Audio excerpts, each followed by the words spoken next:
கற்றது உலகளவாகவும் கல்லாதது கைமண் அளவாகவும் இருக்கட்டும். எவ்ரிவன், எல்லாரும் எப்படி இருக்கீங்க? நல்லா இருக்கீங்களா?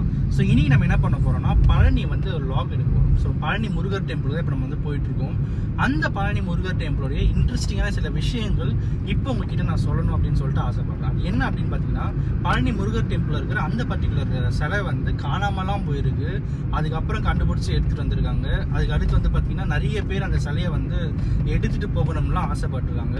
அதுக்கு பின்னாடி என்னன்னா, பழனி சிலையை செதுக்குனா போகர் சித்தருடைய சில இன்ட்ரெஸ்டிங் ஃபேக்ட்ஸ் தான் இப்போ நான் உங்ககிட்ட வந்து சொல்ல போகிறேன். பல ஆயிரம் வருஷத்துக்கு முன்னாடி போகர் அப்படிங்கிற சித்தர் வந்து இந்த நவபாஷணம் அப்படிங்கிற ஒரு விஷயத்தை வச்சு இந்த சிலையை உருவாக்குனாரு அப்படின்னுவாங்க. இந்த நவபாஷணம் அப்படின்னா என்ன அப்படின்னு பார்த்தீங்கன்னா, ரெண்டு விஷயம் சொல்றாங்க. ஒன்று 9 டைப்ஸ் ஆஃப் ஸ்டோன்ஸ் அப்படின்றாங்க, இல்லைன்னா 9 டைப்ஸ் ஆஃப் பாய்சன் அப்படிங்கிறாங்க. பாஷணம் அப்படின்றதுக்கு சான்ஸ்கிரிட்ல மீனிங் என்ன அப்படின்னு பார்த்தீங்கன்னா, விஷம் அப்படின்னு சொல்லுவாங்க. அதாவது நவ அப்படின்னா 9. ஸோ 9 விஷயத்தை வச்சு செதுக்குன அந்த சிலை அப்படின்னு சொல்லிட்டு ஒரு பக்கம் சொல்றாங்க. இன்னொரு பக்கம் 9 கைண்ட்ஸ் ஆஃப் கற்களை வச்சு செதுக்கின சிலை தான் நவபாஷணம். அந்த பர்டிகுலர் பழனி முருகர் டெம்பிள் இருக்கிற அந்த முருகர் சிலை அப்படின்வாங்க. ஸோ இது வந்து இங்க மட்டும்தான் இருக்கா அப்படின்னு கேட்டா கிடையாது. இந்த நவபாஷணம் சிலை அப்படிங்கிறது வந்து போகர் சித்தரை வந்து கொடைக்கானல்ல ஒரு முருகர் கோவில்ல வச்சிருக்காரு அப்படின்ற மாதிரியும் ஒரு ஸ்டோரி இருக்கு. அண்ட் அவர் வந்து அப்ப அந்த டைம்ல என்ன பண்ணிருக்காரு, அந்த பர்டிகுலர் சிலையை வந்து ஃபுல்லா வடிவமைச்சிட்டு செவ்வாய் கிரகத்துடைய எந்த இடத்துல பலன் அதிகமா இருக்கோ அங்க வந்து அந்த சிலையை நிறுவனம் அப்படின்னு சொல்லிட்டு அவர் என்ன பண்ணிருக்காரு, எல்லா இடத்துலயும் தேடும் போது பழனியோட மலை அப்படின்ற அந்த மலை வந்து அவருக்கு தெரிஞ்சிருக்கு அப்படின்னோடனே, ஸோ அங்கதான் அந்த பர்டிகுலர் அவர் எக்ஸ்பெக்ட் பண்ண எல்லா சிச்சுவேஷனும் அந்த இடத்துல அதிகமா இருக்கு அப்படின்றதுனால, விச் மீன்ஸ் அந்த செவ்வாய் கிரகத்துடைய தாக்கம் அதிகமா இருக்கணும் அப்படிங்கிறது அந்த இடத்துல அதிகமா இருக்கு அப்படின்றதும் அங்க வைக்கணும் அப்படின்னு சொல்லிட்டு இந்த நவபாஷணம் ஒன்னு பாய்சன் மூலியமா இன்னும் ஸ்டோன் மூலியமா செதுக்குன்னா அந்த பர்டிகுலர் சிலையை அங்க வந்து வைக்கிறாரு. அண்ட் சிலர்லாம் வந்து போராட்டமே பண்ணிருக்காங்க. எதுக்கு போராட்டம் அப்படின்னு பாத்தீங்கன்னா, அந்த பர்டிகுலர் சிலையை வந்து அங்க எடுக்கணும் அப்படின்னு சொல்லிட்டு சிலர் போராட்டம் பண்ணிருக்காங்க. சிலர்லாம் அந்த பர்டிகுலர் சிலை தான் அங்க இருக்கணும் அப்படின்னு சொல்லிட்டு போராட்டம் பண்ணிருக்காங்க. எதுக்காக ஒரு கடவுளோட சிலையை எடுக்கணும்னு சொல்லிட்டு போராட்டம் பண்ணாங்க? ரிலீஜியஸ் ஆங்கிள் ஏதாவது கலவரமா அப்படின்னு கேட்டீங்கன்னா கிடையாது. அது எதுக்கான காரணம் அப்படின்னு பாத்தீங்கன்னா, அந்த நவபாஷணம் அப்படிங்கிறது வந்து ஒண்ணு ஒருவேளை பாய்சனா இருந்தா அதை வழிபடுறதோ அதை வந்து தொட்டு அவங்க அபிஷேகம் பண்ணி எல்லாம் பண்ணி வழிபடுறதுனால வந்து ஒருவேளை அதனால வந்து நோய்கள் ஏதாவது வருமோ, உயிருக்கு ஏதாவது ஆபத்து வருமோன்னு சொல்லிட்டு நிறைய பேர் அதுக்கு அகைன்ஸ்டா ப்ரொடெஸ்டும் பண்ணிருக்காங்க.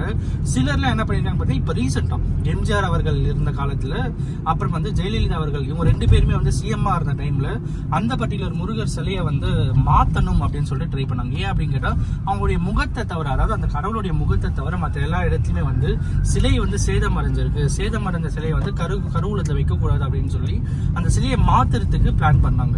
ஒரு ஆர்கிடெக்ட், அதாவது ஒரு கல்வெட்டு நிபுணர் ஒருவர் வர வச்சு சிலையெல்லாம் செதுக்கி வேற சிலையவே அந்த இடத்துல இருந்து ரீப்ளேஸ் பண்ணிடுவாங்க.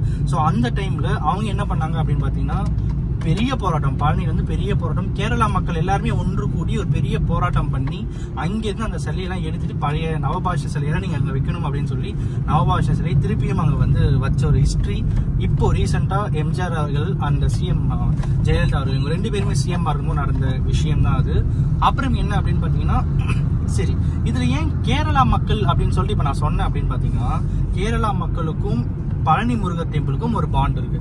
அது எதனால அப்படின்னு பாத்தீங்கன்னா, சேரமான் பெருமான் அப்படிங்கிற ஒரு ராஜா, அந்த ராஜா என்ன பண்றாரு, ஒரு காலப்போக்குல அவர் வாழ்ந்த காலத்துல வந்து அந்த பக்கம் வந்துட்டு இருக்கும்போது, ஸோ அங்க வந்து ஒரு மலை கீழே வந்து அவர் ரெஸ்ட் எடுக்கும் போது, இது என்ன மலை என்ன அப்படின்னு கேட்கும்போது, அதெல்லாம் ஒன்றும் இல்லை, சும்மா நார்மல் காடு மலை தான், மேலே மட்டும் ஒரு முருகர் சிலை இருக்குன்னு சொல்லிட்டு சொல்லுவாங்க, அது மட்டும் தான் தெரியும் அப்படின்ற மாதிரி அவங்க கிட்ட வழிபோக்குற சிலர் வந்து சொல்லிட்டு போயிருக்காங்க.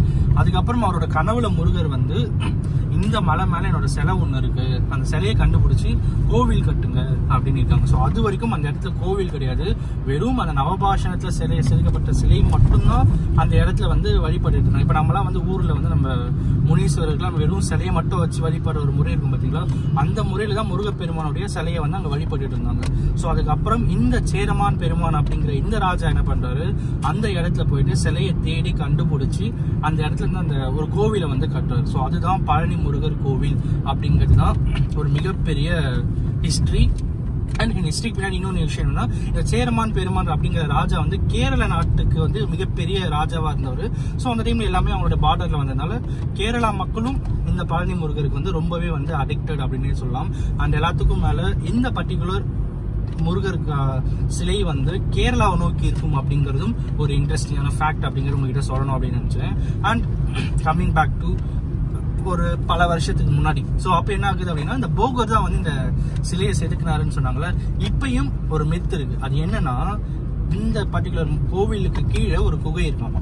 அந்த குகையில நீங்க ஃபுல்லா கீழே டிராவல் பண்ணிட்டு போகும்போது அந்த அட்ஜசன்ட் பிளேஸ், மேல மலையுடைய ஹைட்டுக்கும் கீழே இருக்கிற குகையும் அந்த அட்ஜசன்ட் பிளேஸ்ல தான் போகர் அவர் வந்து அதாவது தவம் இருக்காரு அப்படின்ற மாதிரி சொல்றாங்க. அவர் தவம் இருக்கிறதுக்கு நேர் உச்சி மேல என்ன இருக்கும் அப்படின்னு பாத்தீங்கன்னா, இந்த முருகப்பெருமானோட சிலை, நவபாஷ சிலை வந்து அந்த மேல இருக்கு அப்படிங்கிற விஷயமும் இன்னைக்கு லெவல்ல நிறைய பேர் நம்புற ஒரு விஷயமா இருக்கு. ஏதாவது என்னன்னா, முருகப்பெருமானுடைய சிலை இருக்கு பாத்தீங்கன்னா நவபாஷ, அது கீழே அடிவாரத்துல ஒரு குகையை அமைச்சு அது கீழே வந்து போகர் அவர்கள் வந்து தவம் இருக்காரு, இன்னைக்கும் அவர் வந்து உயிர் வாழ்ந்துட்டு இருக்காரு அப்படிங்கிற ஒரு விஷயம் வந்து அங்க நிறைய பேரால நம்பப்படுற ஒரு விஷயமாவே வந்து இருந்துட்டு இருக்கு அப்படின்னு சொல்லலாம். அவ்வளவு ஃபெமிலியரான ரொம்ப ஃபேமஸான ஒரு பர்டிகுலர் கோவில் தான் பழனி முருகர் டெம்பிள் அப்படின் போது இன்னைக்கு நம்ம அங்கதான் போயிட்டு இருக்கோம். அங்க போயிட்டு மீதி விஷயம் நம்ம வந்து ஷேர் பண்ணுவோம். பாய். இப்போ நம்ம வந்து பழனியில தான் இருக்கோம். விஞ்சில் போல நம்ம வந்து படிக்கட்டில் போகிறோம்.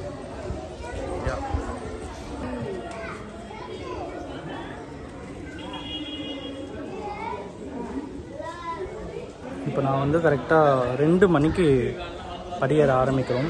வழியில் அங்கங்கே குழந்தைகளை நிறுத்தி சாதம் ஊட்டி அப்படியே வந்து ட்ராவல் பண்ணிட்டு போகலாம் அப்படின்ட்டு பிளான்னு. ஸோ பார்ப்போம் எத்தனை மணிக்கு மேலே ஏறுறோம் அப்படின்னு.